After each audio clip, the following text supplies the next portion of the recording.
চাকরির ঋণ বছরের পর বছর বাড়তে থাকে, ব্যবসায় ফেরাতে পারে না।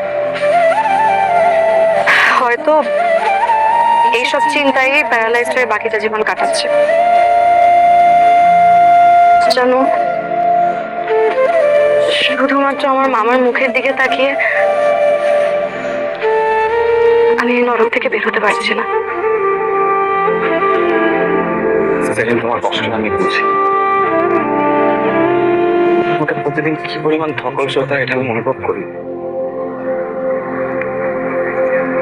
আচ্ছা, তুমি কবে একটু মন খুলে হাসছো আমাকে একটু বলো তো? সব সময় তোমার মুখটা মলিন হয়ে থাকে। এই যে হাসছি, দেখো তো হাসি মুখে আমাকে দেখতে কেমন লাগে। অসাধারণ। সেদিন তোমার হাত আমি কখনো ছাড়বো না।